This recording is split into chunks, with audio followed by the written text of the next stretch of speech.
반갑습니다.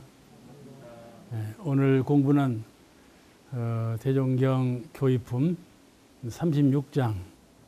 지금 이번 그 강의는 계속해서 정치와 종교에 관한 말씀을 해주고 계시는데 전부 그 장마다 조금씩 의미가 달라요. 그 조금씩 의미가 다른 그 의미를 잘 이해해야 될 것입니다. 그런데 이 장의 요지를 보면은 옛날에는 종교와 정치가 서로 박해했단 말이죠.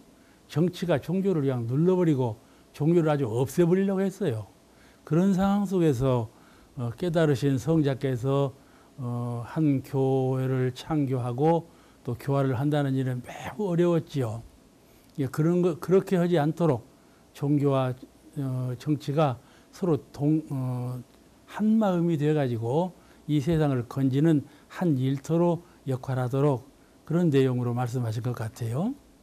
이 종교와 정치를 비유하기는 마치 가정에서 아버지와 어머니, 엄부와 자모가 잘 하심으로써 아버지는 아버지의 역할을 잘 하시고 어머니는 어머니의 역할을 충분히 함으로써 한 가정이 행복하고 평화하고 발전적인 가정이 되는 것과 같이 한 나라나 세계 인류 전체가 종교와 정치를 각자 분야에서, 종교는 종교 분야에서, 정치는 정치 분야에서 충분히 잘 하게 되어야 이 세상이 평화를 유지하고 모든 인류가 다 행복하게 살 수 있게 되어서 낙원 세계가 되지 않겠는가. 그래서 종교가 먼저 모든 그 진리적인 가르침을 충실히 해서 모든 인류가 그 가르침을 본받고 정치인이 선정 덕치를 할 수 있도록 그런 그 기회를 마련해 주고 그런 기틀을 마련해 줘야 된다. 그런 말씀인 것 같습니다. 우리가 잘 아는 바와 같이 과거 군주 왕권 시대는 아주 무력 시대였죠. 그런 그 무력의 시대였는데 그 무력의 시대가 개개성성 계속해서 내려왔거든요. 나중에는 국가 단위로 큰 병대를 일으켜가지고 그 병력 큰 나라가 그냥 세계를 장악하려고 얼마나 많은 그 세계에 큰 난리를 일으켰습니까? 그런 그 시대에 성자들이 오셨기 때문에 성자께서 오실 때에는 그런 시대에 모든 인류가 도탄에 빠지고 아주 고해에서 헤매일 때 그때 오신단 말씀이죠. 평화스러울 때 오실 필요는 없잖아요. 그러니까 성자가 오시는 때는 그런 때예요. 그러니까 더 핍박을 받으시고 박해를 받으셨죠. 대중의 정신이 왕한테 그 쏠리게 하고 정치인한테 쏠리게 해야 되는데 우리 대중의 정신이 성자한테 쏠려간단 말이에요. 이것을 방지하는 거예요. 이것을 대중의 마음이 어디로 흘러가느냐 이거를 방지하기 위해서 이제 종교를 박해하는 거거든요. 그런 그 참혹한 성자로서 받지 아니해야 될 전혀 죄가 없는 어른들이 죄인처럼 형을 받았단 말이에요. 그런 일이 있을 수는 없다 그 말이죠. 대종사님은 그거를 아주 원만하게 피하셨어요. 그 외정말기라는 것은 그런 일이 있고 남을 만한 일이거든요. 대종사님도 틀림없이 그런 일을 당하실 뻔인데 참 잘 피하시고 그 원불교를 아무도 모르는 가운데 숨어서 이러는 것처럼 예수님이 말씀하시기를 밤에 도적처럼 나 다녀가리라 그런 것처럼 조용한 가운데 정신혁명을 일으키고 원불교를 창교하시지 않았어요? 그런 걸 보면은 과거 성자와 같이 그렇게 신통 이적을 부리고 그러잖아요? 그냥 그 대중을 그냥 한데 힘을 모으고 이렇게 하면은 틀림없이 힘욕을 당하는 거예요. 정치인한테, 정치 세력한테. 근데 그거를 피하셔서 아주 숨은 자리에서 온유하게 법만을 장교하시고 대중의 몇 사람의 제자만 딱 뭉치게 해 놓으시니까는 그 역할이 자꾸 정대해 가지고 오늘날 원불교가 되고 앞으로 원불교는 세계적 주교가 될 것이 환하거든, 명약관하거든요. 그런 종교를 창교하시게 된 것이죠. 그와 같이 종교와 정치가 서로 정교일심으로 세계를 교화하는 그런 그 역할을 해 나가야 된다. 그런 말씀이셔요. 현재는 아주 민주국가 시대잖아요. 요즘 대통령 출마한다고 하는 분들이 말마다 뭐라 하는 거니 국민의 뜻에 의해서 정치하겠다. 당신의 정치적 사상과 그 주체의식에 의해서 하는 것보다도 아무 국민의 뜻에서 정치하겠다고 이렇게 말을 하는 것은 지금까지 국민의 뜻에 의해서 정치 안 했다가 다 실패했으니까 아마 그렇게 말하는 것 같아요. 근데 그 말에 의미가 있는 거예요. 당신들의 뜻이 본래 그래서 그런 것보다도 대세가 공의제대로 이 세상은 어떤 한 사람의 지도력에 의해서 다스려져 가는 것이 아니고 전체적인 인민, 우리 국민 대중이 직연히 다 발전해가지고 진급해가지고 그런 그 문명한 직연 속에서 대중의 의견이 공통된 공통분모를 찾아가지고 정사를 하는 것이 가장 원만한 정사가 된다. 그런 아마 그 뜻에서 그런 말을 하는 것 같아요. 그러니까는 앞으로 오는 세상은 지도자가 한 사람이 아니라 전 인류가 서로 지도자가 되는 그런 세계가 와야 다시 말하면 전부 선각자, 나도 진리를 깨닫고 도를 얻은 사람이고 당신도 진리를 깨닫고 도를 얻어서 그럼 도덕적인 생활을 하고 도덕적인 상호관계를 맺을 수 있는 이런 세계가 되도록 한다면 지도자가 별로 필요 없다 말씀이죠. 서로 지도자가 되는 것이죠. 그래서 우리 대명사님께서는 자각각다 내가 깨닫고 저 사람을 깨닫게 해주는 이런 세계가 와야 가장 원만한 세계다 그렇게 하셨는데 또 한 제자가 물었어요. 대명사님께서 물었어요. 이 세상은 앞으로 좋은 세상이 돌아온다고 하셨는데 그때 그 좋은 세상이 돌아왔을 때 전 전류를 구제하시는 그런 주인이 누구십니까? 이게 물은 거예요. 구세성자가 누가 되겠습니까? 물은 거예요. 대명사님께서 누가 구세성자로 안 하시고 당신께서 구세성자신데 안 하시고 뭐라고 하시는 거니? 한 사람 한 사람 먼저 깨닫는 사람이 주인공이 되리라. 이리 말씀하셨거든. 그러잖아요. 모든 대중이 다 이 대종사님께서 끼쳐주신 이 이론상의 진리와 사은사욕, 삼학팔조 공부요도를 충실히 공부해가지고 모두가 다 깨닫고 모두가 다 그 선정 덕치를 하는 이런 인물들이 된다면 다 그 사람마다 다 지도인이 있지 않겠는가 그런 말씀이시죠. 그러니까 앞으로 오는 세상은 국민 개개인이 다 주인정신, 공도정신으로 살아야 될 것 같아요. 우리 그 본문에 아까 읽으신 바와 같이 우리 원불교 교의라는 것은 가르치신 뜻, 이론상의 진리와 인생의 요도, 사은사요, 공부요도, 삼학팔조 이 삼합이 되는, 삼위일체되는 이 교법이에요. 이 교의를 충실히 알아야 되고 배워서 아는 것이죠. 알아서 깨닫는 것이죠.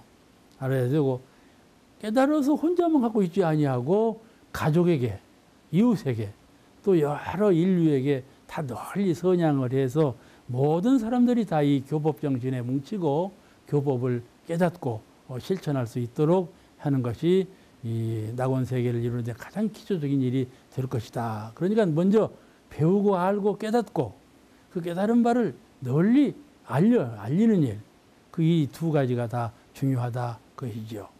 그런 말씀이 교의품 제36장에 잘 수록되어 있습니다. 계속해서 교의품 37장을 공부하시겠습니다. 대종사님께서 그때는 이제 3개월 동안 선을 놨어요. 지금은 말이죠. 한두 시간 법연모락에도 바쁘다고 안 오는 분이 있어요. 그렇잖아요? 그런데 그 조금 전에는 우리가 학교 다닐 때쯤 교학과 다닐 때쯤에서는 한 3일간씩 교리 강습을 했어요. 그래서 저도 이제 교무직을 맡은 연후로는 3일간씩 지방에 돌아다니며 교리 강습을 아주 많이 했거든요. 그 전에는 어떻게 했는가 하면은 3개월씩 했어요. 농한기, 여름철, 겨울철, 아주 추운 때, 아주 더운 때는 3개월씩 훈련을 놨거든요. 근데 그 3개월 선하는 중에 대부사님께서 법설하실 때 바람 부는 법에 대해서 법설하신 거예요. 바람 부는 법. 어떤 바람인가? 동남풍. 가령 이 천지가 만물을 생육하실 때 동남풍을 불기도 하고 서북풍을 불기도 하고 그러지 않아요?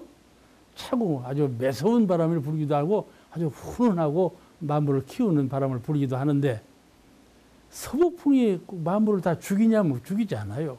서북풍이 있어야 동방풍이 불고 동남풍을 불려야 서북풍이 불고 서로 교체해가면서 만물을 생육하는 거예요. 이게 다 은혜로운 것이죠. 서북풍은 해롭고 동남풍은 은혜롭다 그런 건 아니에요. 가령 예를 들을 때 서북풍은 정치와 같고 동남풍은 종교와 같다. 그런 비유로 이제 하신 말씀이에요. 왜냐하면은 사람이 가정에서 사회에서 생활할 때 잘못하는 일이 있잖아요. 허물을 지어, 죄를 지어. 그럴 때 정치는 너 죄 지었다. 이리 와. 하고 이제 형벌을 가하고 감옥에 가도 그러잖아요. 죄 지었을 때 벌을 주는 것이 이제 그 정치가 하는 일이죠. 근데 종교는 어떤 일이냐면 죄 짓기 전에 죄를 짓지 않도록 죄 지은 후에도 용서하고 감화를 주어서 다시는 죄를 짓지 않도록 이렇게 하는 것이 종교 역할이라고 말씀이죠. 그러니까 이것이 꼭그 가정의 업무와 그 자모 역할과 같은 것이고 그렇게 하는데 우리가 서북풍을 종교는 그중에 서북풍을 담당하고 있으니까 그 서북풍을 이번 선기 중에 많은 교법 훈련을 통해서 배웠다. 우리는 이번 3개월 동안의 교법 훈련을 통해서 서북풍이 무엇인가를 배웠고 서북풍 불리는 요령과 방법을 습득했으니까 이제 앞으로 선 끝나고 이제 생활을 큰 이제 무대로 나갈 때에는 그런 동남풍을 잘 불려라 하고 당부하신 말씀이죠. 그 우리가 이제 교법 정신에 의해서 모든 교법을 배워서 그 교법을 널리 선양하는 그런 성불 제중의 교화 일념의 참된 불자가 다 되어야 되겠는데 이렇게 하는 것을 우리가 일반적으로 지금 사회에서 많이 쓰고 있는 말 상생상화, 상생의도로서 정치하고 상생의도로서 교화하고 상생의도로서 가정과 사회를 이끌어가자 그런 말을 많이 하죠. 상생이라는 말 서로 많이 써요. 상생이라는 말은 서로 잘 살게 하자. 에? 서로 잘 산다는 말은 자리이다. 나도 이롭고 너도 이롭고 자각각다. 나도 깨닫고 너도 깨닫고 그죠? 나도 이롭게 하고 경제적으로 생활면에서 은혜롭고 복스럽게 잘 살고 당신도 자유스럽게 복스럽게 잘 살고 서로 침해하지 아니하고 그러잖아요. 정치가 종교를 침해해서 종교를 탄압한다든지 이런 일이 있을 수는 없는 것처럼 상생상화 서로 은혜를 알고 은혜를 끼쳐서 도움을 입고 잘 살 수 있도록 이렇게 하는 것이 상생의 도거든요. 자각각다. 내가 깨달아서 저 사람을 가르치고 자리리타. 내가 은혜를 입으면서 저 사람의 은혜를 끼쳐주고 이런 상호관계성을 상생의 도라 그래요. 근데 이 상생의 동남풍을 잘 풀리도록 그리해라 그런 말씀을 하신 거예요. 그런 말씀을 하시면서 그러면 동남풍 사례를 들으셨어. 동남풍이 그럼 뭐냐? 이러이러한 것이 동남풍이다. 이렇게 말씀을 6가지 하인가 5가지 하인가로 말씀하셨거든요. 5가지로 하셨네요. 그 5가지로 동남풍을 짚어주셨는데 오늘은 그 5가지 동남풍에 대해서 잠시 말씀을 드리겠습니다. 그 첫째 조항이 무엇인가 하면 공포예요. 두려운 마음. 나이가 노인이 되시면요. 죽음이 공포예요. 죽음은 아주 무한한 공포예요. 그죠? 왜? 한 번도 안 가본 거니까. 사실은요. 죽음을 1000번 경험한 거예요. 우리는. 왜냐하면은 잠잘 때 꿈도 없는 깊은 잠에 들지 않아요. 설령 꿈이 있더라도 그 꿈의세계라는 것은 꼭 사람이 죽은 후에 육신을 벗어버리고 영적으로 법계에 있을 때하고 같은 거예요. 응? 그 아침에 이제 나도 모르게 깨어나지 않아요. 혼몽한 대중이라는 것은 자력을 얻지 못한 공부심이 약한 대중이라는 것은 새로 이생 죽었다가 후생 깨어날 때 꼭 깊은 잠에 들었다가 후생 딱 깨어나는 것도 똑같아요.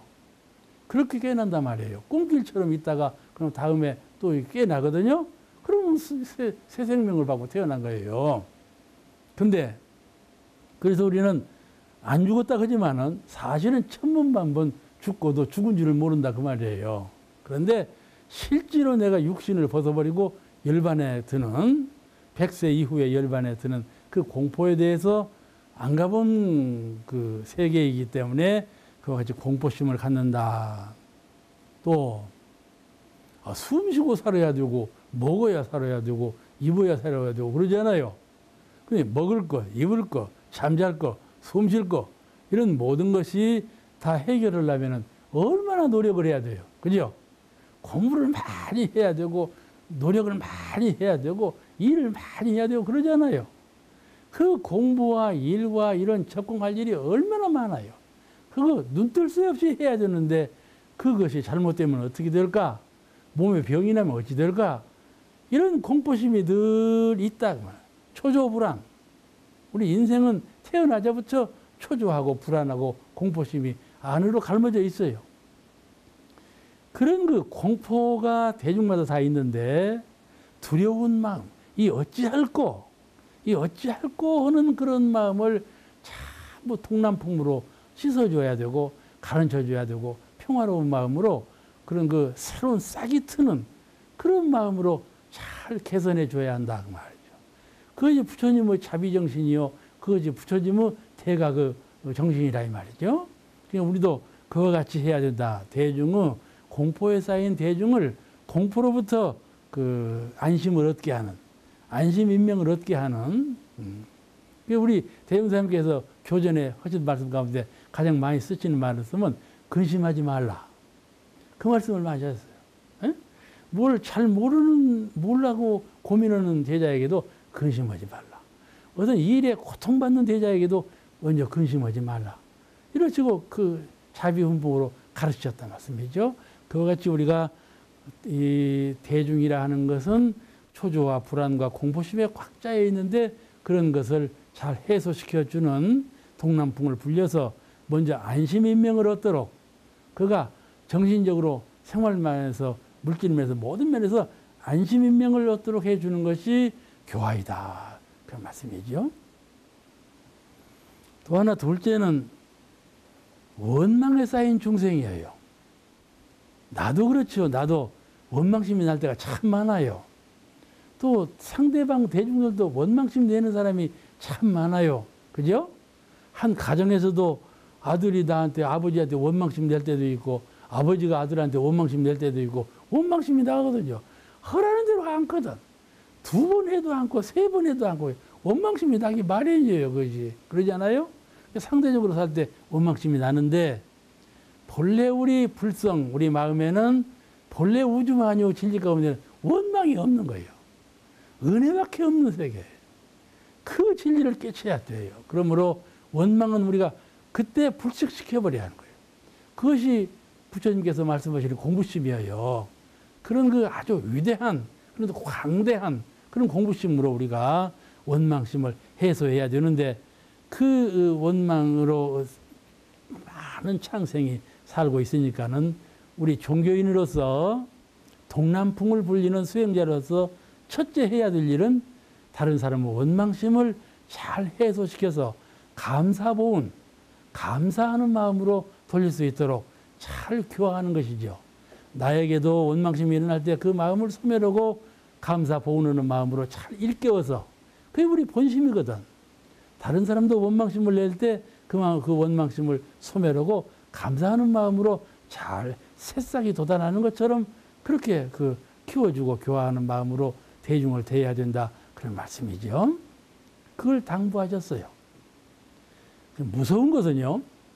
사람이 좀 싫은 거예요. 저 사람 어찌 난 저 사람 싫어. 그러죠? 나는 성격이 급한데 느릿느릿 해봐요. 아, 그거 싫거든. 나는 성격이 차분하고 느린데 그냥 조급해서 그냥 조급한 사람 보면 그것도 싫거든. 그러잖아요? 어쩐지 무엇이 싫은 사람이 있어. 근데 싫은 것이 한 번, 2번 싫으면요. 다음에는 미워져요. 그죠? 미워져. 그 미움이 또 한 번, 2번 싸워봐요. 원망스러운 거야. 그래 원망이 나는 거거든. 그죠? 그런 그 싫은 생각, 미워하는 마음, 원망하는 마음, 그런 마음을 기초부터 갖지 않도록 그 마음을 자꾸 이론상처럼 회전을 시켜 이렇게. 회전. 이론상 보세요. 둥글지요? 그게 딱 고정되어 둥근 것이 아니에요. 이론상을 의미로 본다면요. 돌고 돈다 그래요. 한 곳에 정체되어 있지 않고 돌고 돌아. 회전해. 내 마음도 좀 이론상처럼 회전을 시켜야 돼. 그죠? 고착되면 그 집착이라고 하는 거예요. 이론상은 고착되어 있잖아요. 그와 같이 원망심을 감사 보은의 그런 그 은혜로운 마음으로 잘 대치하고 바꾸고 회전시키는 그런 공부를 내 스스로 하고 다른 사람에게도 그렇게 교화하는 그心법을 가져야 되겠어요. 하나는 상극에 쌓인 사람들, 상극에 쌓인 세상. 우리 6.25 때 봤죠? 그때는 총도 없었어요. 이 대창으로 죽이는 거예요. 대창으로. 얼마나 그 피비린내 나는 사륙전이었습니까? 조금만 눈을 뜨면 그냥 금방 죽여버리는 거예요. 그런 그 사륙 세상에서 살았거든요. 아주 6.25 동란 아주 비참한 우리가 그 사륙 현장에 살았지 않았어요? 이것이 상극의 큰 물결이거든. 상극으로 대립하는 이 사람은 단체하고 저 사람은 단체하고 서로 대립 상극하는 이 사람하고 사람끼리 서로 상극이 되고 그러잖아요. 그냥 금방 상극이 되고 원수가 되거든요. 한 번 원수가 되면요. 사람은 처음에 만날 때는 심심하고 나중에는 좋아지는 인연부터 시작을 해요. 처음부터 나쁘진 않아요. 그런데 살다 보면요. 옛날 전생 살던 것이 나오는 거예요. 그 사람하고 이 사람하고 사는 사이가 상극으로 옛날 살았으면 처음에 후생에 만날 때는 처음에 좋아요. 근데 반드시 상극으로 변하는 거예요. 아시겠죠? 그냥 사람 사이라는 것은 그날로 끝나는 게 아니에요. 아들이 말 안 들으면 너 나가 쫓아내버리죠. 그걸로 끝나는 게 아니에요. 또 만나고 온다는 걸 알아야 하는 거예요. 그래서 상극으로 맺어놓으면 또 상극으로 만난다. 이것을 철저히 알아서 상극으로 맺지 아니하고 상생으로 잘 맺도록 그런 공을 쌓아야 한다. 그런 말씀이죠. 세상도 그렇고 가정도 그렇고 개인도 그렇고 상극의 인연이 되지 않도록 인연관계가 얼마나 소중합니까? 사람은 태어나면 가장 소중한 것은 인연이에요. 복 중에 가장 근본적으로 좋은 복이 뭐냐 물으면 인연복이라 그러거든요. 가난해도요. 인연복이 좋으면 부유한 사람이 되는 거예요. 그러죠? 멍청해도 인연복을 잘 지으면 현명한 사람이 되는 거예요. 그래서 인연복이 가장 중요하다 그렇게 보는 거거든요. 상극의 인연이 되지 아니하고 상생의 인연이 되도록 또 다른 사람의 그런 모습을 볼 때 상생의 인연으로 전환되도록 잘 교화하고 가르치고 도와주고 해서 그런 세상을 만들도록 이런 것을 대명사님께서 권유하신 것입니다. 이런 세계가 참 낙원 세계다. 이런 세계가 바로 공부인의 세계다고 가르치신 것이지요. 그 우리 대종사님의 정신 가운데 지은 보은 하라. 또 정산종사님의 그 실천 강령 가운데 삼동윤리 이런 훌륭한 세계적인 강령을 다 말씀하시지 않았어. 이것이 다 상극의 세상을 상생의 세상으로 만들고 발전하고 은혜롭고 광명하고 여기 아주 깨끗한 그런 사회로 건설해가는 중심 사상이 바로 이 상극의 생령을 상생의 생령으로 전환시키는 동남풍을 우리가 부리자 그런 말씀인 것 같아요. 넷째는 최고의 얽매인 생령이에요.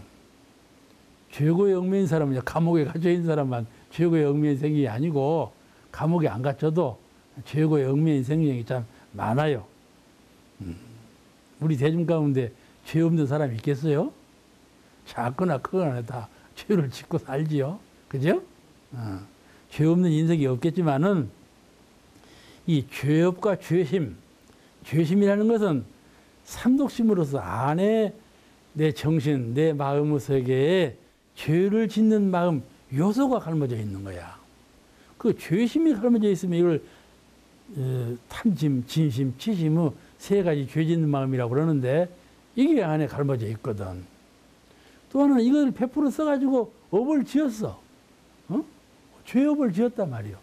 그러면 안으로 정신적으로 삼독심이 있는 사람은 정신적인 고통이 있는 거고, 밖으로 죄를 행해가지고 죄를 지은 사람은 밖으로도 이제 죄고를 받는 고통이 있을 것 아니겠어요? 정신적으로 생활면에서 육체면에서 죄고에 대한 고통이라는 건 말할 수 없이 큰 것이죠. 이런 그 죄고에 고민하는 중생을 만났을 때, 그런 세상을 만났을 때 잘 그걸 해소하고 해탈을 얻게 하는, 죄고에서 해탈을 얻게 하는 그런 공부심으로 대해서 그런 세계를 만들어 가야 되겠다. 그런 말씀을 하셨어요. 이것이 동남풍이다. 타락에 처한 생력, 그냥 자포자기해서 타락해버렸어. 나는 안 돼. 이런 사람이 또 있어요. 그런 사람이 참 많습니다. 아주 타락해버려. 한 번 뭔 죄를 지르면 나는 이제 안 된다. 나는 세상 사람들이 다 나를 그냥 우습게 보고 나를 경멸해 보고 그러니까 내가 쓸 자리가 없다 하고 포기해버린 사람이 있어요. 그런 사람을 대할 때 우리 인류가 생활을 할 때 어느 기준선이 있거든요. 기준선이 있어요. 지혜로도 기준선이 있고 복락으로도 기준선이 있고 모든 것이요. 인지적으로 볼 때 기준선인데 기준선 아래로 떨어졌단 말이에요. 그 사람들이 모두가 다 무시해보내. 그죠? 무시해버려요. 본인도 그런 기준선 아래서 좌초되었다 하면은 자포자기 하는 거예요. 그런 사람이 이 세상에 얼마나 많은지 몰라요. 참 많이 있어요. 그런 사람들이. 그런 그 신체적으로, 정신적으로, 생활의 도덕성으로 모든 면에서 그렇게 자포자기하고 자불심을 하는 사람이 있는데 그런 사람을 범인이 되지 말고 잘 구제해야 한다. 그것이 우리 수행자의 종교인의 신앙인의 본분사예요. 본분사예요. 그런 사람일수록 잘 제도에서 건져주는 이런 신법을 써야 된다. 타락한 사람들도 포기하지 말고 희망을 주고 잘 건져주는 그런 큰 인물이 되어라. 이 본문이 이 장에 잘 수록되어 있어서 오늘 말씀을 여기서 마치겠습니다. 감사합니다.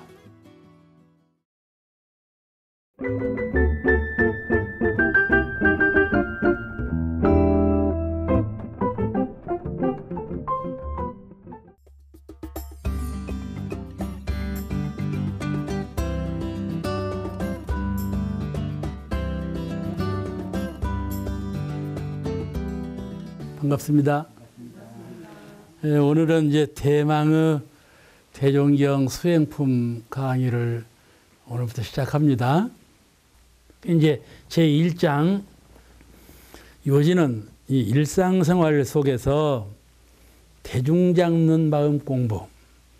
옛 선사의 말씀에 마음이라 하는 자는 붙들면 있고 누우면 없다. 그렇게 말씀하신 분이 있어요. 참 좋은 말씀이에요. 마음은 내가 마음을 챙기면 마음이 있어. 근데 그냥 범범하게 살면 마음이 없어. 그러죠? 육군으로 사는 거야, 육군으로. 같이 대중 잡는 마음, 챙기는 마음이 있으면 마음 공부가 되고, 대중 잡는 마음, 챙기는 마음이 없으면 마음 공부를 이룰 수 없다. 그래서 이 일상생활을 통해서 대중 잡는 마음 공부, 이거를 제1장에서 가르치는데 9가지. 잘 알죠? 일상생활 요법, 일상생활 요법. 이게 바로 일상생활을 통해서 대중 잡는 마음 공부 9가지 조항이로서 교강구조라고 했죠. 옛날에는 교강구조라고 그랬어요. 교강구조라는 말은 그냥 외우시는 것이 좋아요. 교법의 모든 대종사님의 말씀의 교리를 가장 강령적으로 함축시키면 이 구조, 일상생활 요법 구조로 함축될 수가 있다. 그게 교강구조라고 그래요. 아시겠죠? 네, 지금은 교강구조라는 말 잘 안 쓰지만 원래 초기 교단에서는 많이 활용했던 용어예요. 그래서 이 생활 속에서 마음을 대조하고 또 대조하고 이 법문 속에 나오는 말씀이에요. 무슨 말씀을 했는 거니? 아주 적절한 우리에게 가장 요긴한 말씀을 하셨는데 무슨 말씀인 거니? 생활 속에서 마음을 대조하고 또 대조하고 챙기고 또 챙겨서 알겠죠?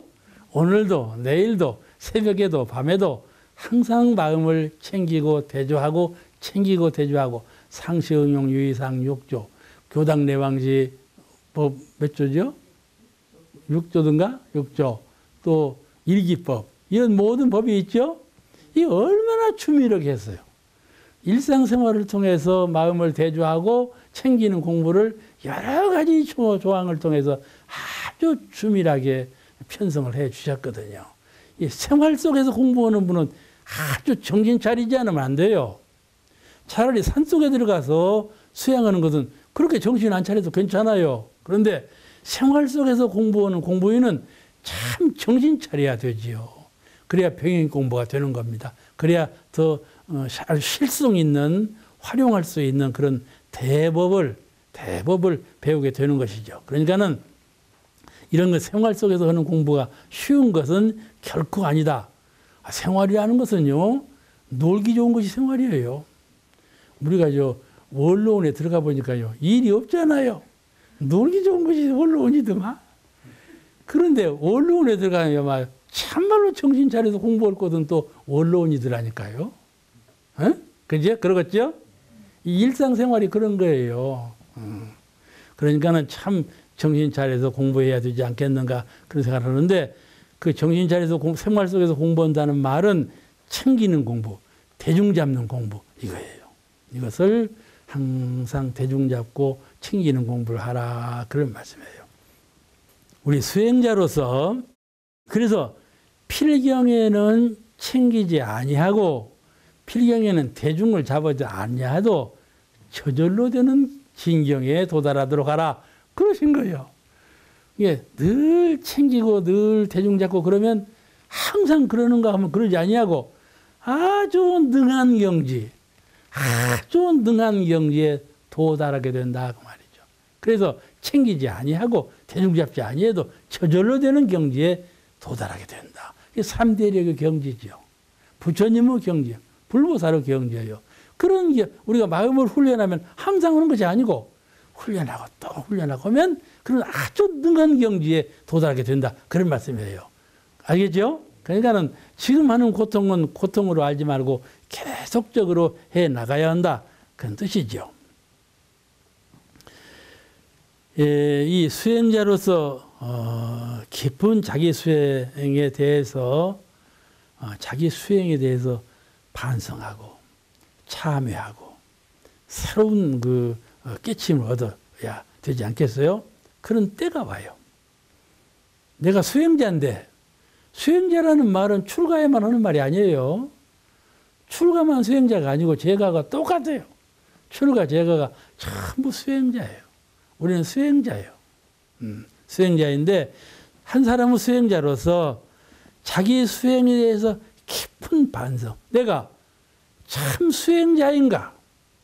늘 진급해가는 그런 수행자인가 하고 깊은 반성을 해야 되고, 또 그 자기를 그렇게 점검하는 그런 때가 와요.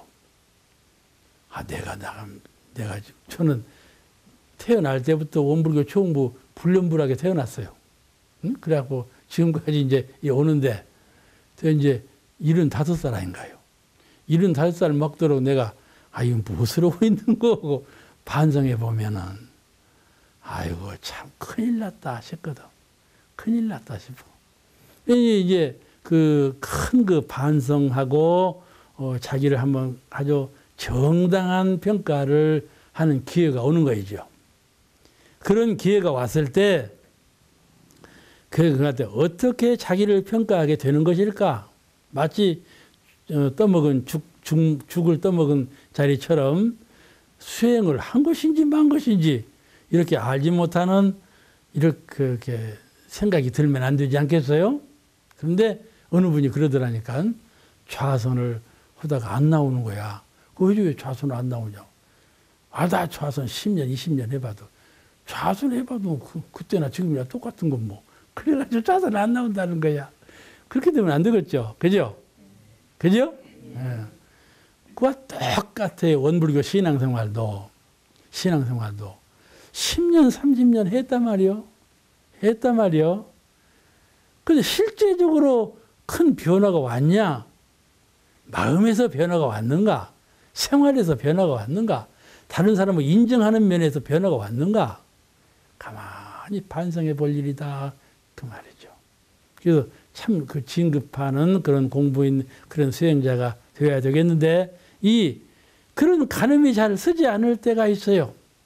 내가 수행자인데 이 오랜 세월 동안 수행을 했는데 자기를 깊이 반성해 볼 때 확실한 변화가 오지 않았다 하는 그런 반성을 할 때가 돌아온다. 그 이제 법으로는 법의 등불을 켜고 자성의 해명, 자성의 등불을 켜고 이게 뭔 말인 거니? 마음의 등불. 마음의 등불이라는 것은 마음을 수행을 해서 맑아지고 밝아지고 알겠죠? 밝아져. 아니 맑아져. 맑아지면 아주 신령해지는 겁니다. 우리 정신이라는 것은 정신의 세계가 있는데 우리가 이 세상이라는 걸 세계라고 그러죠. 이 물리적인 세계. 이 세계도 개발해 보면 한정없이 개발이 돼요. 그죠? 이 물질의 세계를 지금 얼마나 개발합니까? 정신의 세계도 똑 그와 같아요. 그냥 정신 해서 그러지 정신의 세계를 개발해 가면 물질 세계 개발하는 것처럼 한정없는 개발이 되는 거예요. 아시겠죠? 그와 같은 정신을 개발할 줄 알아야 돼요. 근데 말키는 것이죠. 정신의 티끌을 그 삼독진해를 다 가지고 모든 번뇌망상을 다 비우고 이렇게 자꾸 정신세계에 어려있는 모든 티끌을 깨끗하게 청소한단 말이에요. 늘 깨끗한 정신을 갖기를 주장하고 그런 그 공부심을 가지고 늘 해간단 말씀이죠. 정신이 맑아질 건 사실이죠. 우리가 마음을 깨끗하게 청정일념이라 그러죠. 그러니까 항상 주무실 때도 그냥 아이고 참아하고 푹 자버리지 마세요. 그 중생이 잠자는 거예요. 그거는 연불을 고요히 연불을 하든지 그러면 탁 비면 이 하늘 세계가 얼마나 커요. 한없는 하늘 세계예요. 한없는 밝은 세계죠. 그런 하늘 마음으로 가만히 있는 거예요. 잠자려고 할 것이 없는 거예요. 잠은 저절로 자버리는 거예요. 차라리 잠 안 자려고 해야 하는 거예요. 아시겠죠? 그런 하늘 마음으로 가만히 있고 하늘 마음으로 번쩍 깨고 그런 인생을 사는 거예요. 이런 그냥 중생심으로 사는 것이 아니라 그렇게 살다 보면 얼마나 그 수행으로 사느냐 그 말이죠. 아주 다른 인생을 사는 거겠죠. 그같이 마음이 맑아지는 거예요. 마음이 맑아지면 신령스러워져. 가장 첫째는 신령스러워져. 자기 자신이 그런 인품을 이루는 거예요. 그러면 신령스러워지고 밝아지고 무엇이든지 우리 학생들을 봐도 밝은 학생이 출세하지 않아요? 그죠? 그러듯이 영대가 밝아지는 거예요. 나중에는 진리적으로도 밝아지고 마음이 밝아지고 다 밝아지는 거이죠. 이런 그 밝은 인생을 살려면 마음을 늘 비워야 청정하고 깨끗한 마음을 들이는데 아주 기뻐. 그냥 그러고 싶어. 아시겠죠? 흥충망충 살고 싶지 않아. 깨끗이 비우고 청정일념으로 그런 수도 생활을 하고 싶어. 수도 생활은 저 절에 스님만 하는 것이 아니라 장사하는 사람도 공장에서 일하는 사람도 누구든지 짬만 있으면 그래 깨끗한 마음으로 얼마나 인품이 고결해요. 그런 고결한 수행자로서 사는 거란 말이죠. 그럴 뿐만 아니라 이렇게 이제 일하면서도 그런 빈 마음을 잃어버리지 않아. 이게 대단종사님께서 옛날에는 원광사가 딸그락 인쇄기로 인쇄를 했어요. 그 인쇄하는 그 전무신이 뭐라고 했는 거니? 아이고 저 좀 다른 데로 좀 보내주세요. 왜? 종일 인쇄기 딸그락 소리를 이렇게 수양이 돼야 말이죠. 야야 그러지 마라.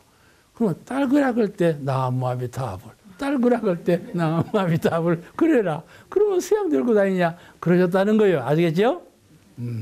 일할 때 그게 다 수양하는데 수양을 뜻만 가지면 얼마든지 수양을 할 수 있는 거예요.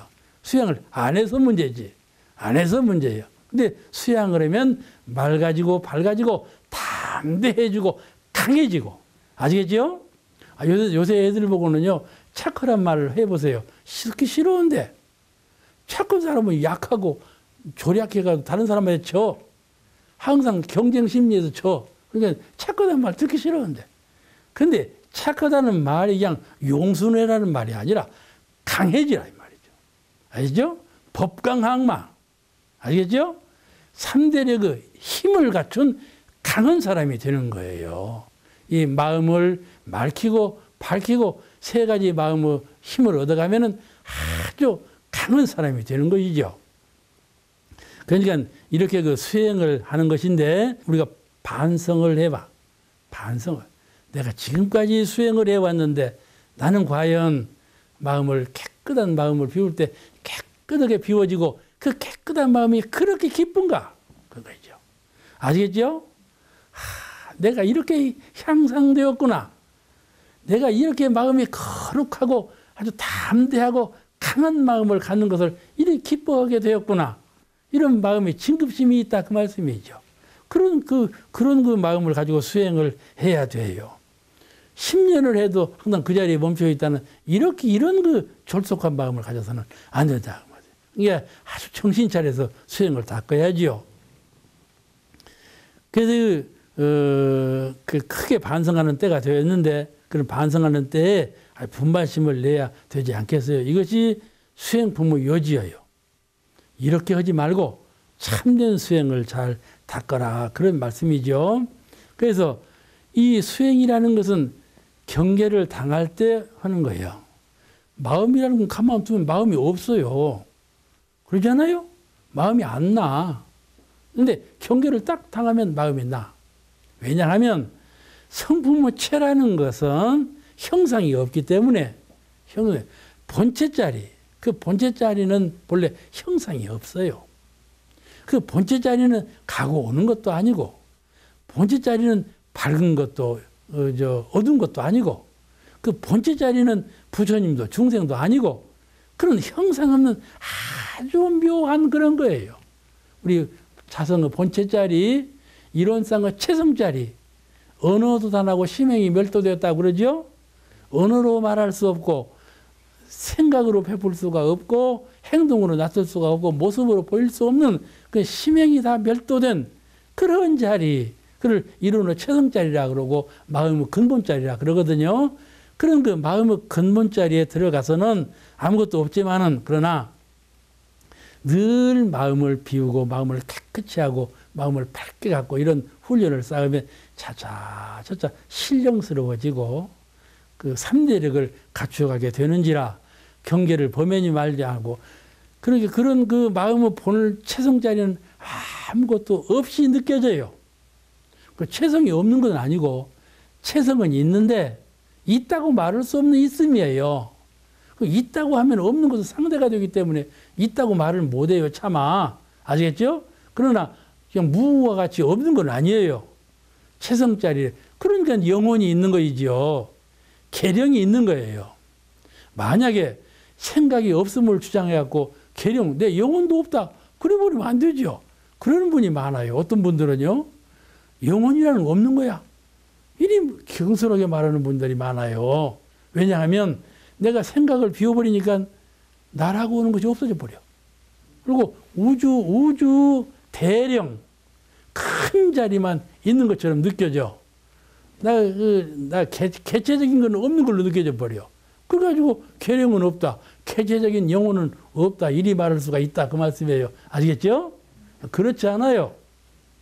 계령이 있으므로 우리가 수행을 하는 거예요. 계령이 있으므로 내가 지금 말을 하고 계령이 있으므로 여러분께서 좀 듣고 계령이 있으므로 우리가 여기 모여 있는 거예요. 계령이 없어 보세요. 왜 우리가 여기 있을 이유가 뭐인가요? 예? 그러잖아요. 여기 우리가 앉아서 말을 하고 말을 듣고 오는 건 계령이 있음을 증명하는 거예요. 그 계령이 착히 밝고 영명하여 작용함으로 사람이 되기도 하고 부처님 되기도 하고 중생이 되기도 하고 이렇게 하는 것 아닙니까? 그 계령 그 자체를 없는 것으로 알면 안 되죠. 그 체성이라고 그래요. 그거 보고. 체성이라는 것은 말로 할 수 없고 형모로 그릴 수 없고 이해를 할 수가 없어. 그러나 그걸 없다고 해서는 안 되는 거예요. 아시겠죠? 그래 진공 참으로 비었으나 묘유 침실로 있도다. 아시겠죠? 진공묘유 그래. 진공이라고 하면 틀려버린 거야. 진체를 보지 못한 거예요. 진공묘유. 공적하지만은 비고고요하지만은 영지 신령스럽게 박도다. 내가 마음을 텅 비면 호세비처럼 호응처럼 아무것도 아닌 것 같아. 그런데 그 가운데는 신령스러운 밝음이 있어서 영지 신령스러운 지혜 밝음이 있어서 그 지혜로 잘 알아차린다. 그 지혜로 경계를 당하면 마음을 내기도 하고 경계를 당하면 해탈하기도 하고 이런다 말씀이죠. 아시겠죠? 마음이라 하는 자는 가만두면 없는 것 같아. 채성자리에 그쳐 있는지라 없는 것 같아. 그러나 경계를 딱 당하면 마음이 난다 그 말이에요. 아시겠죠? 진실로 비었기 때문에 없는 것 같이 느껴지지만은 경계를 당하면 묘하게 있기 때문에 응한다 그 말이에요. 아시겠죠? 그 형상할 수 없는 그 마음자리를 잘 증득해야 하는 거예요. 그 아주 신묘해서 진공이지만은 묘유하고 묘유하지만 진공한 그 내 영대가 우주만유 근본이고 나의 모든 근본이 되어 있어요. 그거를 깨달아야 하는 거예요. 그것이 참 나인 거예요. 그걸 잘 활용할 줄 알아야 한다 그 말씀이죠. 내가 말을 어렵게 하는가는 몰라도 자면 대체적으로 그런 거예요. 그러니까는 대체적으로 그런가 보다 이제 이해하시면 가는 거예요. 이래서 이 수행품 전체의 흐름에 무슨 말씀인가 하면은 그런 마음을 깨끗하게 비우고 마음을 이 육군을 통해서 잘 훈련을 시켜가지고 3대력을 얻어서 그 3대력의 마음의 힘으로 가정과 세상을 잘 교화하고 평화롭고 나은 세계로 구현해가는 참된 불제자가 되어라, 참된 수행자가 되어라, 그런 내용이 이 전체적인 수행품의 내용이 되어 있어요. 여기 이제 말씀을 좀 정리해 보면은 그 수행품의 전체 그 말씀에 정리해 보면은 경계를 대함에 심지에 요란함이 있었는가 없었는가를 늘 대조하라. 이건 일생성의 요법 제1조에 나오는 말씀이죠. 그래서 교강 구조에 나오는 말씀을 다 인거하셨어요. 여기서 그 일상생활 요법 구조를 말씀하신 건데 교전에 그대로 수록된 것이 일상생활 요법이고 이 대중에게 나오는 수행품 첫 장에 나오는 이거는 대통령님께서 처음에 법설을 하신 이 법설은 이제 정전에 이제 인쇄물을 박아놓은 것이 일상생활 요법이고 일상생활 요법은 처음에 이렇게 말씀하셨다 그 말이에요. 이제 그런 장이니까 그런 내용으로 이제 강의를 들으시기 바랍니다. 우리 대승불교에 보면은 심지관경이라고 하는 경이 있어요. 심지관경, 심지를 관조해 보았다. 심지라는 것은 관조했더니 이러이러한 것이더라. 그런 그 경이 있어요. 그 경에 이런 말씀이 나와요. 마음이라 하는 자는 심지가 마음이거든요. 마음심자 땅직자 심지, 마음의 바탕, 땅에서 모든 풀이 나고 땅에 의지하고 다 그러잖아요. 땅을 기본으로 해서 모든 생물이 장양되니까 마음이 심지의 바탕을 통해서 마음이 나거든요. 마음은 생각이고 그 마음 생각하는 것은 바탕은 심지고 그런 표현이에요. 이게 그 불가에서 여러 가지 표현을 써요. 심지, 본성, 성품 막 그러죠. 다 같은 뜻인데 용어를 이렇게 했다 저렇게 했다 하는 거예요. 왜냐하면은요. 뒤집었다 엎었다 해야 본질을 알아요. 한 가지로만 말하면요. 형식에 묶여버려요. 이것을 뒤집었다 엎었다 해야 그 형식을 떠난 본질을 이해하거든요. 그러니까 그런 뜻으로 여러 가지 용어를 쓰고 있으니까는 그렇게 이해하시고 한 가지로 그냥 딱 끌팍해가지고 이해하지 말고 이렇게 말해도 그 뜻인가 보다. 저렇게 말해도 그 말이겠지. 그 마음의 근본자리로 이해하시면 좋겠습니다. 심지를 그런 뜻으로 해요. 마음의 바탕, 마음의 근본. 그 심지강에 이런 말씀이 나와요. 마음은 원숭이와 같고 원숭이 말이 원숭이가 얼마나 잡알 맞아요.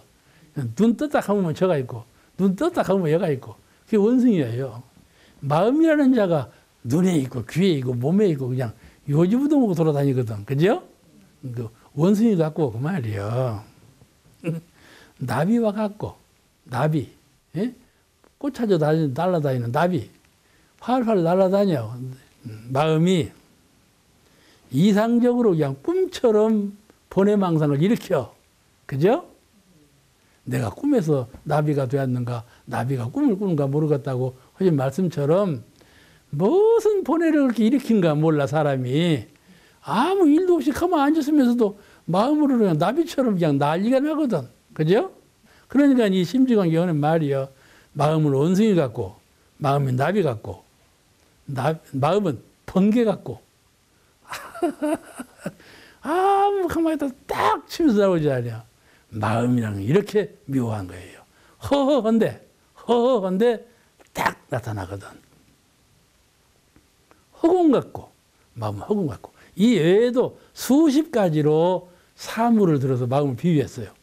아이고, 많이도 비유도 했네. 할 만큼 마음은 이것 같고, 마음은 저것 같고, 막 그랬어요. 근데 대체 마음은 다 그것 같아요.